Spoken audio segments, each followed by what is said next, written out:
इश्क मुस्क खांसी खुशी बैर प्रीत मदपान, छुपे छुपाए ना छुपे जाने सकल जहान। संत ने देखा कि ये तो कोई विद्वान ब्राह्मण लगता है, लेकिन दुखी है, तो दुखी क्यों है? पास में जाकर के पूछा, पंडित जी क्यों दुखी हो?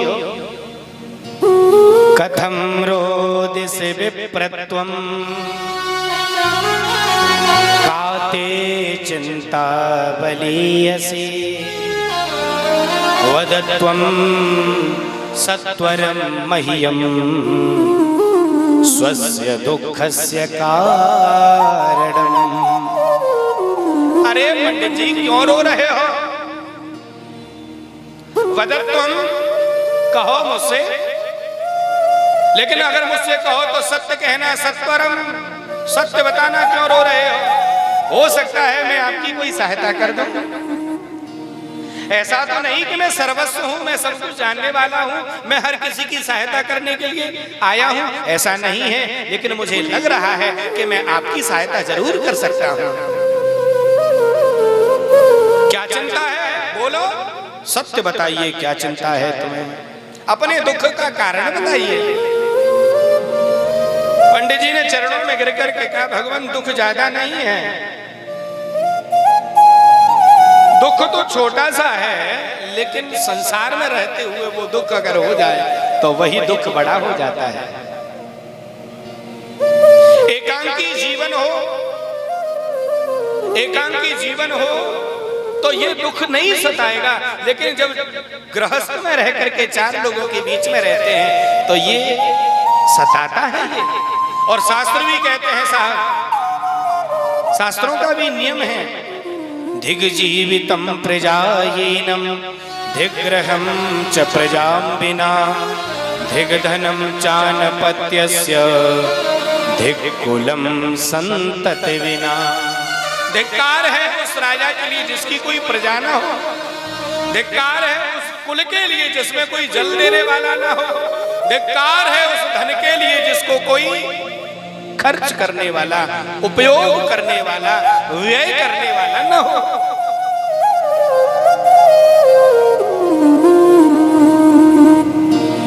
भगवान संतान नहीं है मेरे, इस बात का कष्ट है मुझे। संत ने कहा, कष्ट क्यों करते हो? ये कष्ट का विषय नहीं है, ये दुख का विषय नहीं है। मुंचा ज्ञानम प्रजारूपम वलिष्ठाम कर्मणो गति, ये तो कर्मों की गति है।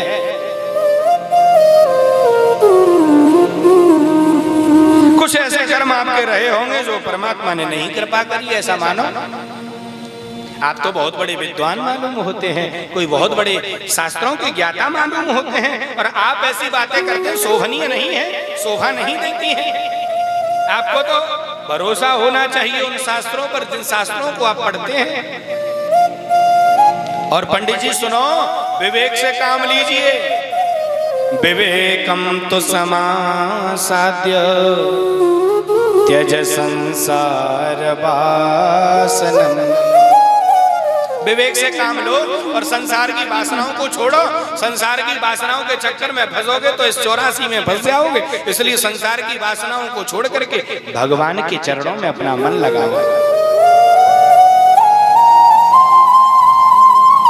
अजात मृत मूर्खाणाम परमात्याम न चान्त्यमः सकृत दुख करावाद्यावन्त्यमस्तु पदे पदे।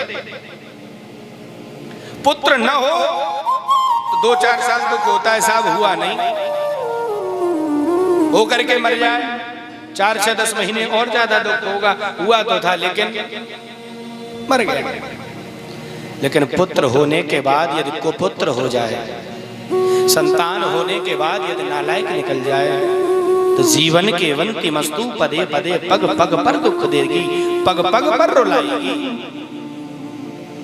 पंडित जी आप ज्ञानी हैं, आप किस वासना के चक्कर में फंस रहे हैं? वासना को छोड़ो और उस सत्ताधारी भगवान के चरणों में अपना मन लगाओ, उसको अपना पुत्र मानो।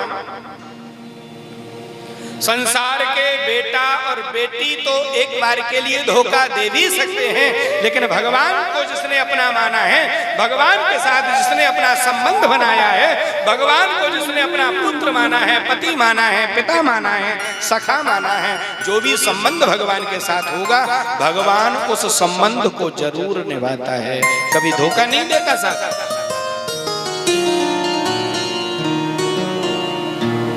अनन्या ममता विष्णु ममता प्रेम संगता भावस एव संद्रात्मा बुद्धि प्रेमा निगद्यता।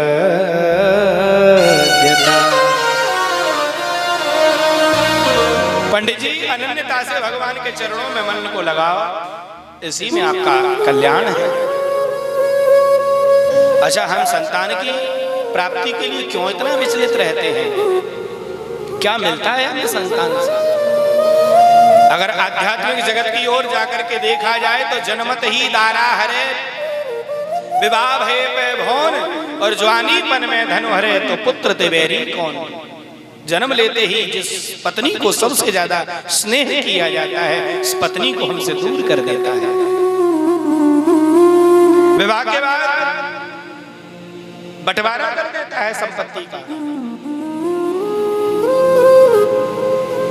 धन का हरण करने वाला होता है साहब। क्यों इच्छा करते हम संतान की? क्योंकि वो हमारे मरने के बाद हमारी खोपड़ी में एक लोटा घी भर दे, एक बांस मार दे, बस इसलिए। विचार करके देखिए, क्या केवल इतने से काम के लिए? ध्यान रखना प्रभु प्यारे, अगर वो पुत्र कुपुत्र निकल गया, अगर वो पुत्र भगवान का भक्त न बना, अगर वो पुत्र भगवान का प्रेमी नहीं बना, तो एक टीन भी घी भर देगा तो भी हमारा कल्याण नहीं होगा। संतान तो वो श्रेष्ठ होती है जो पिता के सहयोग करे और भगवान की भक्ति में अपना मन लगाए। धन्य है परीक्षित परिवार, जिनके सुपुत्रों ने मिलकर के ऐसा सुंदर कार्य करने का बीनाच उठाया है। धन्य है आप, धन्य है आपके बच्चे, धन्य है आपका परिवार। पितृलोक में आपके पितर आज नृत्य कर रहे होंगे, नाच रहे होंगे, धन्यवाद दे रहे होंगे कि धन्य है हमारे कुल के ऐसे बालक जिन्होंने इतने बड़े कार्यक्रम की योजना बना करके सुचारू रूप से उस कार्यक्रम को प्रारंभ कराया, हमें भागवत की कथा श्रवण करने का मौका दिया। ऐसा पितरलोक में वो पितर आप लोगों को आशीष दे रहे होंगे, धन्यवाद दे रहे होंगे, कृपा कर रहे होंगे। और तो साहब, जब किसी परिवार में भागवत की कथा होती है, किसी के यहाँ पर भगवान की इन चर्चाओं की, भगवान के भक्त की कथा, भागवत की कथा जब होती है, पितरलोक में उनके पितरों का स्वागत करने के लिए स्वयं देवता चल करके जाते हैं और फूलों की माला पहना करके, दुंदुबियां बजा करके उनका स्वागत करते हैं। संतान ऐसी हो जो पिता का सहयोग करे, भक्ति के मार्ग पर स्वयं भी चले और बुजुर्गों का सम्मान भी करे।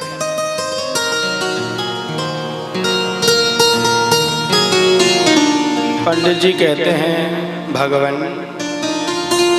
इस ज्ञान की आवश्यकता नहीं है, मुझे संतान की आवश्यकता है, मुझे संतान दीजिए। संत कहते हैं, एक जन्म की तो चलती क्या है, तुम्हारे तो 7 जन्मों तक संतान हो ही नहीं सकती। संतान का सुख आपके 7 जन्मों में भी नहीं है। चरणों में गिर गए पंडित जी, चरणों में गिर करके कहते हैं, भगवान जो मेरे 7 जन्मों को देख सकता है, क्या मेरा एक जन्म नहीं सुधार सकता? संत क्या नहीं कर सकते साहब।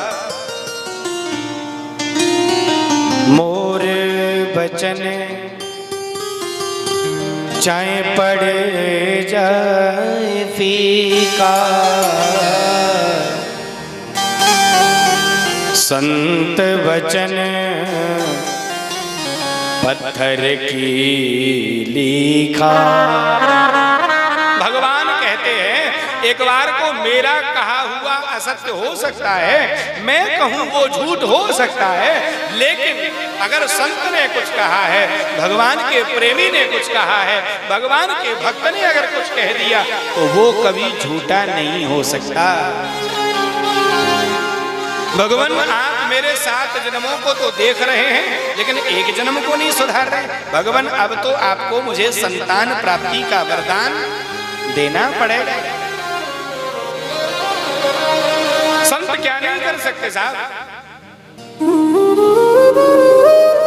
मुर्दे में भी प्राण डालने की अगर क्षमता किसी में है, एक बार को भगवान भी मुर्दे में प्राण नहीं डाल सकते हैं, लेकिन संत चाहे तो मुर्दे में भी प्राण डाल सकते हैं। और ये मैं नहीं कहता हूं, शास्त्रों में ऐसी कथा आती है कि बाबा तुलसीदास जी मार्ग में जा रहे थे तो तुलसीदास जी को देख करके एक स्त्री आई और चरणों में प्रणाम किया। जैसे ही उस स्त्री ने तुलसीदास जी के चरणों में प्रणाम किया, तुलसीदास जी के मुख से आशीर्वाद निकल गया, सौभाग्यवती भव, चिर सौभाग्यवती भव। स्त्री हाथ जोड़ करके खड़ी हो गई, बाबा कैसी बातें कर रहे हो, पति हमारे मर गए, हम भी जावन हार, बाबा तेरे बचन को निकसो नहीं कछुसा। बाबा हमारे पति तो मर गए हैं, मैं सती होने के लिए जा रही थी, आपका दर्शन किया तो मन का भाव ऐसा हुआ। अंत समय में अगर संत का दर्शन हो रहा है, क्योंकि संत और भगवंत में कोई अंतर नहीं होता है साहब। भक्त भक्त भगवंत गुरु चतुर नाम बपुए, भगवान के भक्तों में और भगवान में कोई अंतर नहीं होता है। तो मैंने सोचा कि मैं आपके चरणों में प्रणाम करूं, और भगवान आप कहते हो कि चिर सौभाग्यवती भव, मेरे पति तो मरे हुए रखे, कैसे सौभाग्यवती, कैसे मैं चिर सौभाग्यवती हो सकती हूँ। तुलसीदास जी के रोंगटे खड़े हो गए, हाथ जोड़े, मुर्दे को मंगवाया और सर पे हाथ घुमाया और भगवान से ध्यान लगाया, प्रभु ना तो मैं कुछ बोलने वाला हूं और न मेरे अंदर इतनी क्षमता है कि मैं कुछ बोल सकूं, न मैं आशीर्वाद देने के लायक हूं और न मेरी इतनी क्षमता है कि मैं आशीर्वाद दूं। मुझे नहीं पता कि भगवान ये सब क्या हुआ, क्योंकि करने वाले आप हैं और कराने वाले भी आप हैं।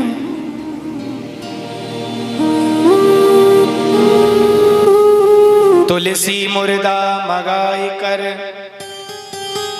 सिर पर रखियो हाथ, मैं तो कछु जानो नहीं, तुम जानो रघुनाथ। हाथ सर पे रखा और भगवान का ध्यान किया, प्रभु मैं कुछ नहीं जानता, जो मैंने कहा है मुझे पता है कि वो आप कहने वाले हैं, आप कहने वाले हैं। भगवान मैंने कुछ नहीं कहा है, इतना कहा और सर पे हाथ घुमाते हुए राम शब्द का उच्चारण किया। सत्य समझना प्रभु प्यारे, वो मुर्दा 1 मिनट में खड़े होकर के राम राम शब्द उच्चारण करने लगा। बोले राजा रामचंद्र भगवान की जय।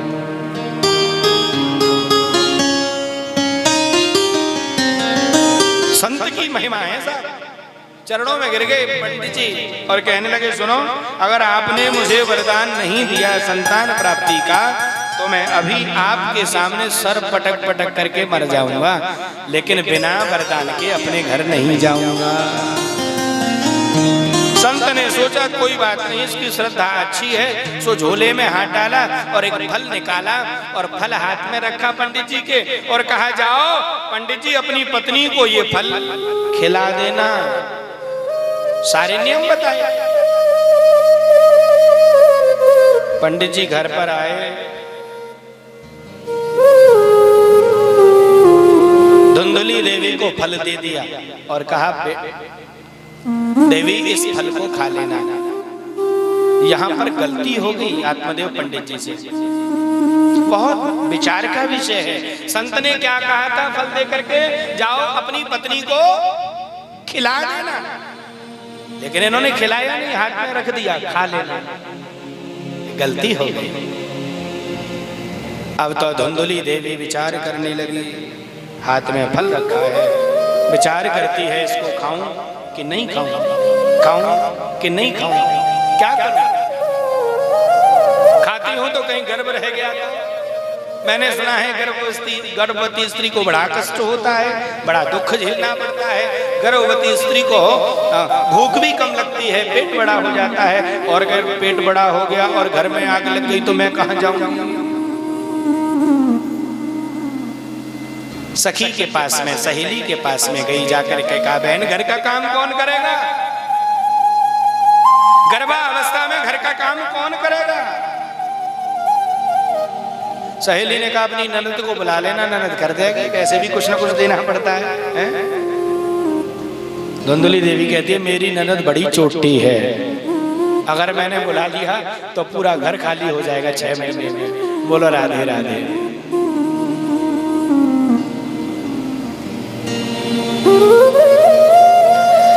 क्या करें क्या ना करें? बहन के पास में गई है, बहन ने कहा देवी चिंता क्यों करती है बहन, जहां पर खाने की व्यवस्था नहीं वहां पर खाने वालों की लाइन लगी है, और जहां पर खिलाने की व्यवस्था नहीं है, जहां सब कुछ भंडारे भरे हुए हैं वहां खाने वाला नहीं है। धुंधुली देवी कहती क्या कहना चाहती हो? बोले 9 संतानें मेरे हो गई, 10वीं होने वाली है, एक काम करना इस 10वीं संतान को तुम ले लेना और मुझे थोड़ा सा धन दे देना।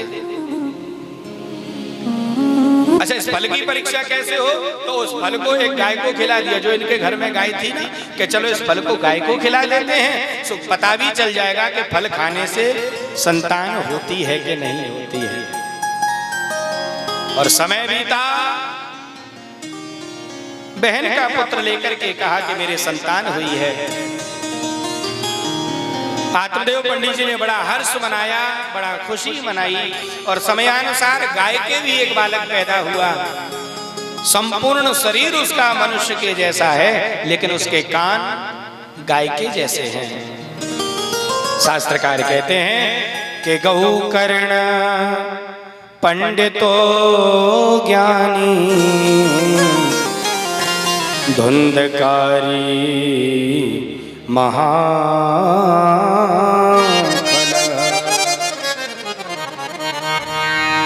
गोकर्ण गायके से पैदा हुआ, धुंधकारी बहन का लिया हुआ पुत्र, गोद लिया हुआ पुत्र है। दोनों संतानों की आज परवरिश होने लगी। समय बीतता गया, नामकरण हुआ, तो धुंधुली ने जो पुत्र अपना बनाया था उसका नाम धुंधकारी रखा, और गायके से कान होने के कारण उस बालक का, गाय का जो बालक है उसका नाम गोकर्ण रखा गया। ध्यान देना प्रभु प्यारे, शास्त्रकार कहते हैं दुस्सीलो मातृदोषेण पितृदोषेण मूर्खता कार्पण्यम वंशदोषेण आत्मदोषा दरिद्रता।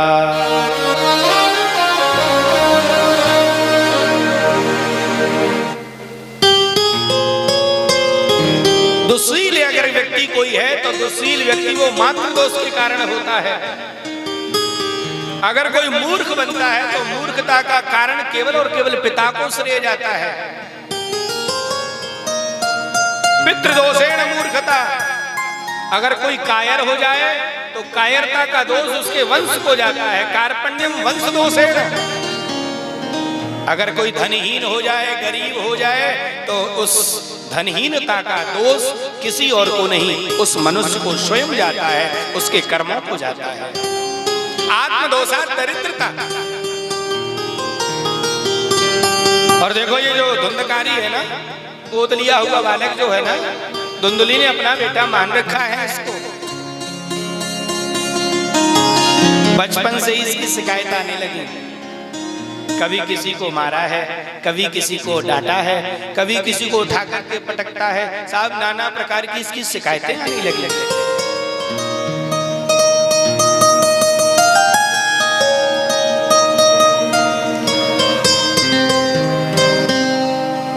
समय बीता, गोकर्ण बहुत बड़े विद्वान बने और धुंधकारी महान मूर्ख बना। गौकर्ण पंडितो ज्ञानी, धुंधकारी महाखलः, बहुत बड़ा दुष्ट बना। मांस मदिरा का भक्षण करता है, मांस खाता है, मदिरा का पान करता है। पिताजी ने एक दिन समझाया, बेटा ये ठीक नहीं है, तुम जो कर रहे हो ये ठीक नहीं है।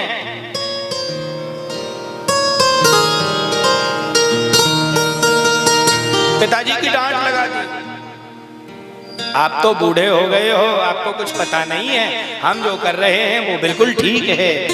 आप कुछ नहीं जानते हैं, हम जो कर रहे हैं बिल्कुल सही है। ऐसा पिताजी की फटकार लगाई, सो साहब पिताजी को बड़ा कष्ट हुआ। मन में विचार करने लगे, क्या इसी दिन के लिए मैंने संतान को पैदा किया? क्या इसी दिन को देखने के लिए मैंने उन संत के सामने अपने हाथों को जोड़ करके अनुनय विनय किया था? बहुत दुखी हुए। और जब गोकर्ण जी महाराज आए, तो देखो गोकर्ण और धुंधकारी दोनों पुत्र हैं, लेकिन पिता शब्द का उच्चारण केवल गोकर्ण करता है।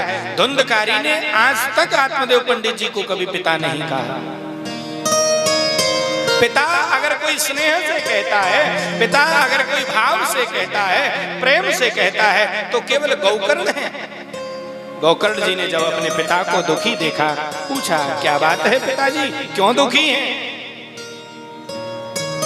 समझाई, सारी बात बताई, तो गोकर्ण जी कहते हैं पिताजी दुखी मत होइए। यहां से प्रारंभ होती है गोकर्ण गीता। भागवत जी संवाद का विषय है।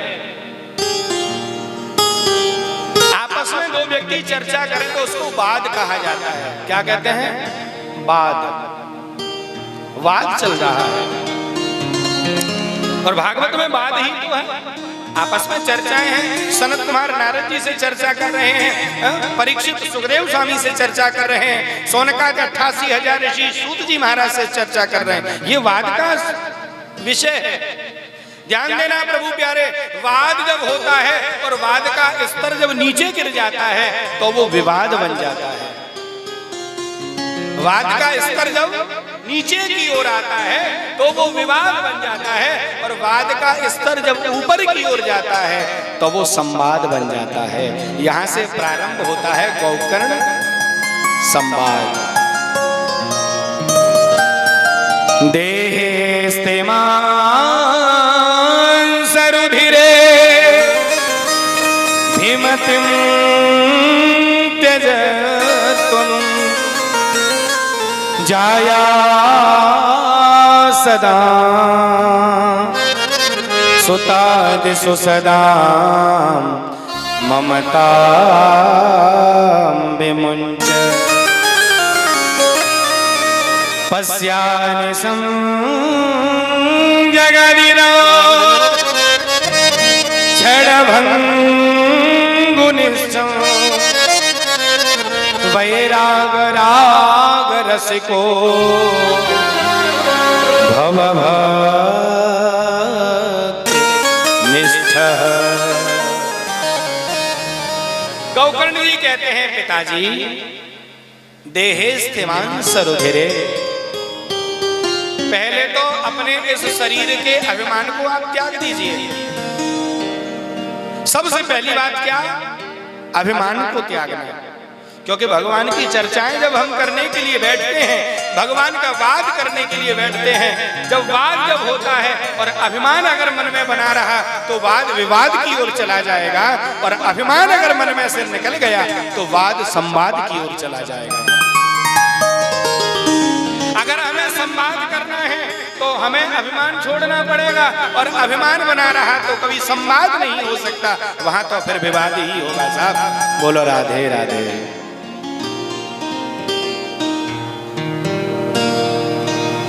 गोकर्ण जी कहते हैं देहेस्तेमान सरुधिरे भीमतिं त्यजत्वं, त्याग दो इस अभिमान को कि मैं पंडित जी हूं, त्याग दो इस अभिमान को कि मैं बहुत बड़ा ज्ञानी हूं, त्याग दो इस अभिमान को कि मैं बहुत बड़ा पंडित कर्मकांडी हूं।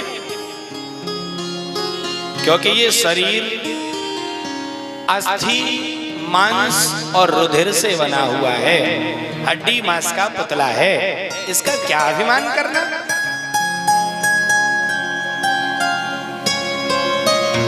शरीर की 3 गति होती है साहब।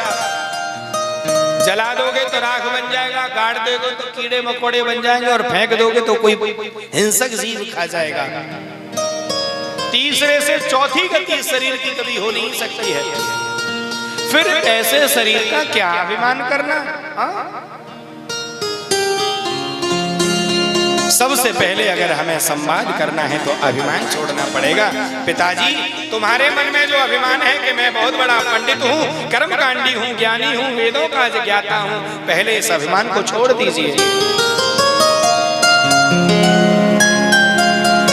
और जब अभिमान निकल जाएगा और हम संवाद करेंगे, और जब संवाद होगा तो इस संसार में जो हमारा मन लगा हुआ है, जाया सुतादिसु सदाम ममताम विमुंच, परिवार, पत्नी, बच्चे, मकान, दुकान, इन सब में जो हमारा मन लगा हुआ है, ये मन भी हमारा अपने आप इससे दूर हटता चला जाएगा।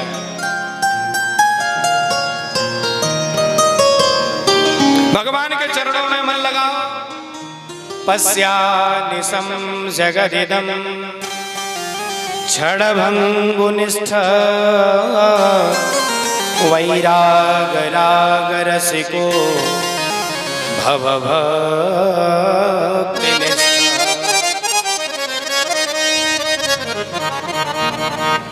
जब हमारा मन संसार से दूर हटेगा तो मोह की समाप्ति हो जाएगी, और मोह समाप्त होगा तो वैराग्य की उत्पत्ति हो जाएगी।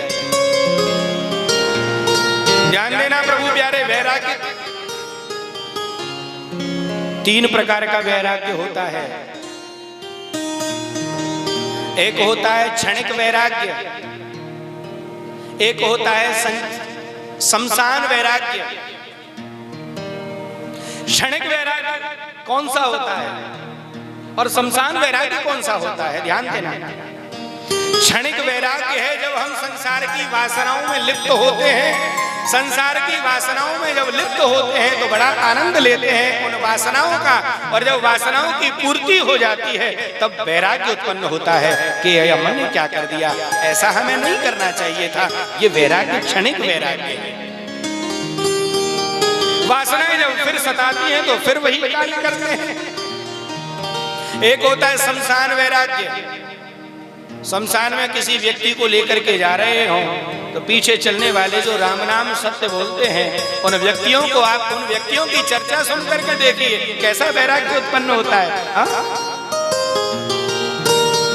लेकिन जब उस व्यक्ति को जला दिया जाता है, कपाल क्रिया हो जाती है, और जब जितने भी साथ में जाते हैं वो लौट करके आते हैं, फिर उनकी चर्चा सुन करके देखो, जाते में तो सब बड़ा वैराग्य दिखाते हैं कि एक दिन सबको जाना है, सबको यही पहुंचना है, सबका अंतिम ठिकाना यही है, सबको यही आना है, बड़ा वैराग्य होता है। लेकिन जब वो व्यक्ति जल जाता है और लौट करके आते हैं तो मन में एक ही बात होती है, अरे मरने वाले को ये भी नहीं पता था कि कब मरना है, चाहे जब मर जाता है, अरे संडे को ही मर जाता है। ये शमशान वैराग्य है। एक और वैराग्य होता है, घर में लड़ाई झगड़ा हो जाए, फिर देखो बड़े बूढ़े को तुरंत बैग में 4 जोड़ी कपड़े डालेगा, बैग उठा करके कहेगा कि अब हम इस घर में नहीं रहेंगे, अब तो चले जाएंगे, भगवान की भक्ति करेंगे, हरिद्वार ऋषिकेश से जाकर के रहेंगे, वहीं भगवान का नाम लेंगे। लेकिन जब घर के बच्चे और बहुएं हाथ जोड़ करके कह दी पिताजी अभी माफ कर दो, आगे से नहीं होगा, 1 मिनट में वैराग्य दूर हो जाता है। चलो अब की बार माफ कर देते हैं, अब के आगे से नहीं करेंगे। एक व्यक्ति से कहा भाई तुम रोज रोज धमकी देते हो बाबा होने की, बाबा भी होते नहीं और धमकी रोज देते हो, आखिर क्यों? बोले जब मुझे बेटे का बेटा बुलाता है बाबा बाबा तो मन करता है कि अभी बाबा हो जाऊं, लेकिन जैसे ही बाबा होने के लिए अपने कपड़ों को रंग करके चलता हूं तो बेटी का बेटा आकर के कहने लग जाता है नाना नाना नाना, वहीं मेरा वैराग्य खत्म हो जाता है। बोलो राधे राधे। ऐसे नहीं साहब, जोर से बोलना पड़ेगा, राधे राधे। ऐसा ज्ञान दिया, ऐसा ज्ञान दिया। उसी क्षण आज आत्मदेव पंडित जी ने अपने घर को छोड़ा और जाकर के भगवान की भक्ति में मन लगाया।